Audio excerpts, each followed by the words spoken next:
Good morning, everybody, and Merry Christmas. I have been waiting all month to say that on actual Christmas Day, and I've had a wonderful Christmas. All of this time, all through December, getting ready to celebrate today, and I know that you guys have as well. There's so many fun things to do and see, and we've talked about a lot of them. All the beautiful lights and the Christmas trees, all the fun activities, the hot chocolate, and I know for many of you guys, one of your most favorite things about Christmas is the presents. And all of these things are great, but there is a really important reason that we celebrate today, and that's because we celebrate the day that Jesus was born, Christmas Day. We celebrate that Jesus was the most wonderful gift that's ever been given. So guys, all month as we've been talking, we remember how when God created the world, he did it out of love. And he loved his people and took care of them and gave them guidance, but they've turned away from him over and over. God would rescue them, they would turn away.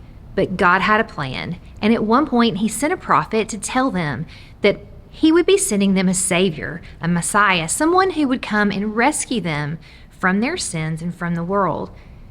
And this savior would come not as they expected, but as a very tiny baby. And so his people waited. They waited eagerly, waiting for the day that this baby would be born and they could celebrate the birth of their savior. And they waited a really, really long time. And then it happened. Jesus was born, and not in the way that they expected, but on a very quiet night, born in a stable and put to bed in a little manger where normally animals would feed.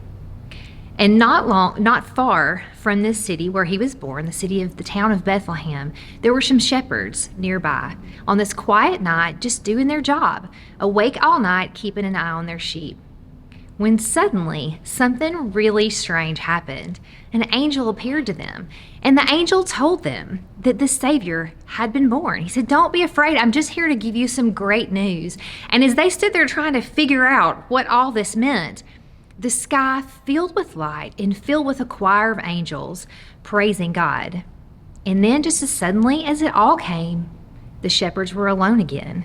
And I imagine they probably looked at each other and thought, "This is incredible." And so they decided that they would follow the directions that the angels had given them, and they would go and check this out for themselves. And so they went into the town of Bethlehem, and they found the stable where Mary and Joseph were with the new baby Jesus. And they got to see all of this for themselves. And as they saw that the prophecy had come true and what the angel had told them was also true, they left Bethlehem and they told everyone that they could what they had seen, and they praised God all the way that they had come. Now, guys, I don't know if you noticed, but the first people who got to find out about Jesus' birth were shepherds. They weren't rich or famous or powerful, and they certainly weren't very important, to most people anyway.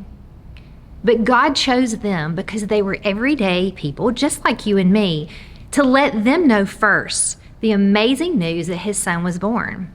And there's a reason for that, guys. It's because that good news was for everyone, just like the gift of Jesus is for everyone. It was for everyone then, and it's for everyone now. Everyone just like you and I. So as you go about your Christmas day, I hope you have a wonderful day filled with wonderful things and good food, and that you get lots of hugs from your family. But I hope that you also remember to share with each other the reminder of why we celebrate in the gift of Jesus. And remember that this gift and Jesus is for everyone. Merry Christmas.